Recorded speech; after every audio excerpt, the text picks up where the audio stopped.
നമസ്തേ. August 6 സഭാ പാരമ്പര്യത്തിൽ കൂടാരപ്പെരുന്നാൾ ദിനം. താബോർ മലമുകളിൽ യേശുവിനോടൊപ്പം മോശയും ഏലിയാവും തേജസ്സിൽ പ്രത്യക്ഷരാവുന്നത്, പത്രോസും യാക്കോബും യോഹന്നാനും ദർശിച്ച സംഭവത്തിന്റെ ഓർമ്മകളുടെ ആചരണം. ഇന്ന് നമ്മുടെ ധ്യാനമത്രയും സെന്റ് ജോൺ ക്രിസോസ്റ്റമിന്റെ homily 56 of the gospel of saint മാത്യുവിൽ നിന്നാണ്. സുവിശേഷത്തിന്റെ 17-ാം അധ്യായത്തിലാണ് രൂപാന്തര നിമിഷങ്ങളുടെ ആഖ്യാനമുള്ളത്. 16-ാം അധ്യായ പശ്ചാത്തലത്തിൽ നിന്നാണ് നാം ആരംഭിക്കേണ്ടത്. ജനമെല്ലാം മനുഷ്യപുത്രനെ ആര് എന്ന് പറയുന്നു എന്ന ചോദ്യത്തിനുത്തരമായി ചിലർ യോഹന്നാൻ സ്നാപകൻ, മറ്റു ചിലർ ഏലിയാവ്, വേറെ ചിലർ യിരെമ്യാ പ്രവാചകൻ അല്ലെങ്കിൽ പ്രവാചകന്മാരിൽ ഒരുവൻ എന്നൊക്കെ പറയുന്നു എന്ന് ശിഷ്യന്മാർ മറുപടി നൽകി. നിങ്ങൾ എന്ത് പറയുന്നു? ശീമോനാണ് അതിന് ഉത്തരം പറഞ്ഞത്, നീ ജീവനുള്ള ദൈവത്തിന്റെ പുത്രനായ മശിഹായാകുന്നു. ജഡരക്തങ്ങൾക്കതീതമായൊരു ദർശനമായി യേശു അതിനെ ശ്ലാഘിക്കുന്നു. എന്നാൽ തൊട്ടുപിന്നാലെ തനിക്ക് യെരുശലേമിൽ ഉണ്ടാകാനിരിക്കുന്ന സഹന മരണങ്ങളെക്കുറിച്ച് അവൻ പറയുമ്പോൾ ശീമോൻ യേശുവിനെ ശാസിക്കുന്നു. കർത്താവേ, നിനക്കത് ഭവിക്കരുതേ. യേശു ആകട്ടെ അവനെ സാത്താനെ എന്ന് വിളിക്കുന്നു. തന്നെ അനുഗമിക്കാൻ ഇച്ഛിക്കുന്നവൻ തന്റെ കുരിശെടുത്ത് തന്റെ പിന്നാലെ വരട്ടെ എന്നും സ്വന്തം ജീവൻ കളയുന്നവൻ അത് നേടുമെന്നും യേശു പറയുന്നു. മനുഷ്യപുത്രൻ മഹത്വത്തിൽ വരുമ്പോൾ ഓരോരുവനും താന്താന്റെ പ്രവൃത്തിക്കനുസരിച്ച് പകരം നൽകുമെന്നും മനുഷ്യപുത്രൻ രാജ്യത്തിൽ വരുന്നത് കാൺമോളം മരണം ആസ്വദിക്കാത്തവരിൽ ചിലർ തന്റെ ശിഷ്യന്മാരിലുണ്ടെന്നും പറഞ്ഞിട്ട് 6 ദിവസങ്ങൾക്ക് ശേഷമാണ് 3 ശിഷ്യരെയും കൂട്ടി യേശു മലമുകളിലേക്ക് പോകുന്നതായി മത്തായി രേഖപ്പെടുത്തിയിട്ടുള്ളത്. സെന്റ് ജോൺ ക്രിസോസ്റ്റം ഉന്നയിക്കുന്ന ചോദ്യങ്ങളുടെ ഉത്തരങ്ങൾ അധികവും ഈ ഒരു പശ്ചാത്തലത്തിൽ നിന്നായതുകൊണ്ടാണ് നാം അതിലൂടെ ഒരു ഓട്ടപ്രദക്ഷിണം നടത്തിയത്. എന്താണ് ഈ രംഗത്തിൽ മോശയുടെയും ഏലിയാവിന്റെയും സാങ്കത്യം? ഒന്നാമത്, ജനങ്ങൾ നൽകിയ ഉത്തരത്തിൽ യേശുവിനെ ഏലിയാവിനോടും സമാന പ്രവാചകന്മാരോടുമാണ് സദൃശ്യപ്പെടുത്തിയത്. എന്നാൽ സാക്ഷാൽ സത്യപ്രകാശമായ ദൈവപുത്രനും അവന്റെ ദാസരായ പ്രവാചകന്മാരും തമ്മിലുള്ള അന്തരം ഈ ദർശനത്തിൽ വെളിപ്പെടുന്നു. രണ്ടാമത്, ജനങ്ങൾ യേശുവിനെ മോശ നൽകിയ ന്യായപ്രമാണത്തിന്റെ ലംഘകനായിട്ടാണ് പരാതിപ്പെട്ടിരുന്നത്. ശാബത്ത് ആചരിക്കാത്തവൻ, തന്നെത്താൻ ദൈവമാക്കുന്നവൻ എന്നിങ്ങനെയൊക്കെ നിരവധി ആരോപണങ്ങൾ. എന്നാൽ മോശയേക്കാൾ വലിയവനും സത്യദൈവത്തിന്റെ പുത്രനുമാണ് യേശു എന്ന് ഈ ദർശനം സാക്ഷിക്കുന്നു. കൂടാതെ ഈ 2 മഹാന്മാരായ നേതാക്കളും നിസ്വാർത്ഥമായും പരിപൂർണ സമർപ്പണത്തോടും തങ്ങളുടെ നിയോഗം പൂർത്തീകരിച്ചവരാണ്.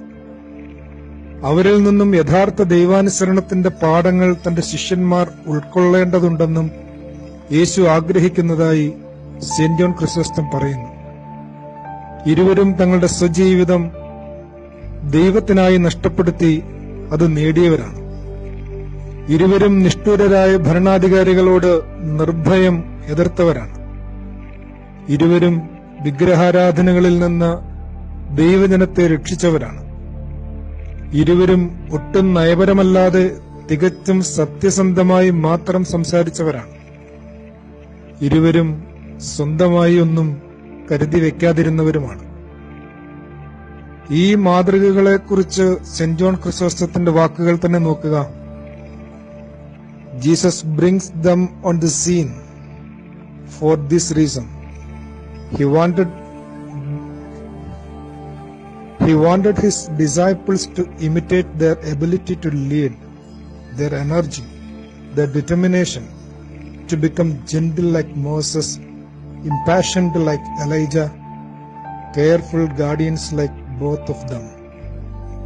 By the vision he reminded them of all these things. തുടർന്ന് പത്രോസിന്റെ വാക്കിനെ കുറിച്ചുള്ള ഒരു വേറിട്ട നിരീക്ഷണമുണ്ട്. നാം ഇവിടെ ഇരിക്കുന്നത് നല്ലത്, നിനക്ക് സമ്മതമെങ്കിൽ ഞാനിവിടെ 3 കുടിലുകൾ ഉണ്ടാക്കാം എന്ന വാക്കിനെ സംബന്ധിച്ചാണ്.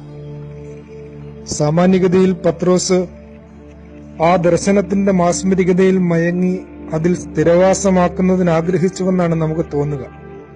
എന്നാൽ സ്വർണനാവുകാരൻ സെന്റ് ജോൺ പറയുന്നു, മലയിലേക്ക് കയറും മുമ്പേ യെരുശലേമിലെ കഷ്ടങ്ങൾ നിനക്ക് ഭവിക്കരുതേ എന്ന് പറഞ്ഞ ശീമോൻ അതേ ഉൾഭയത്തോടെയാണ് ഇവിടെ തങ്ങാം എന്ന് പറഞ്ഞതത്രേ.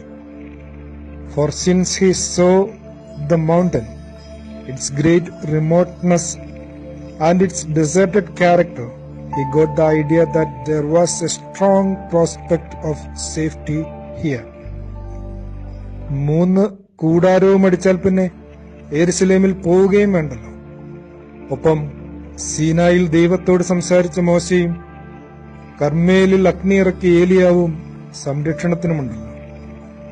ഇത്തരമൊരു ഉൾഭീതിയിൽ നിൽക്കുന്ന ശീമോനുള്ള ഉത്തരം നൽകിയത് യേശുവല്ല, പിന്നെയോ അവൻ പറയുമ്പോൾ തന്നെ പ്രകാശമുള്ള ഒരു മേഘം അവരുടെ മേൽ നിഴലിട്ടു. മേഘത്തിൽ നിന്ന് ഇവൻ എന്റെ പ്രിയപുത്രൻ, ഇവങ്കൽ ഞാൻ പ്രസാദിക്കുന്നു, ഇവന് ചെവി കൊടുപ്പീൻ എന്നൊരു ശബ്ദവുമുണ്ടായി. ക്രിസോസ്റ്റം പറയുന്നു, And what does the voice say?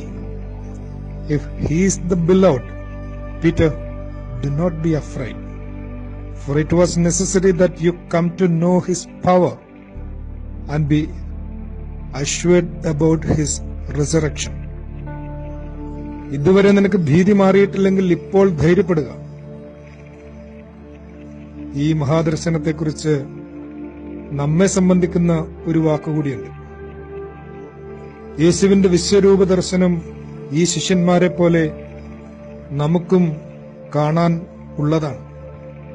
16-ാം അധ്യായത്തിൽ പറഞ്ഞതുപോലെ, മനുഷ്യപുത്രൻ മഹത്വത്തിൽ ദൂതന്മാരുമായി വന്ന് ഓരോരുവനും അവനവന്റെ പ്രവർത്തിക്ക് തക്കപോലെ പ്രതിഫലം നൽകുന്ന ആ ഒടുക്കത്തെ നാളിൽ മോശയ്ക്കും ഏലിയാവിനും അസംഖ്യം നിബിയന്മാർക്കും ശ്ലീഹന്മാർക്കും വിശുദ്ധന്മാർക്കുമൊപ്പം അവൻ വാനമേഘങ്ങളിൽ എഴുന്നള്ളി വരുമ്പോൾ നമ്മോട് പറയുന്നത്, എന്റെ പിതാവിനാൽ അനുഗ്രഹിക്കപ്പെട്ടവനെ, എനിക്ക് വിശന്നു, നീ എനിക്ക് ഭക്ഷിപ്പാൻ തന്നു എന്നാവുമോ?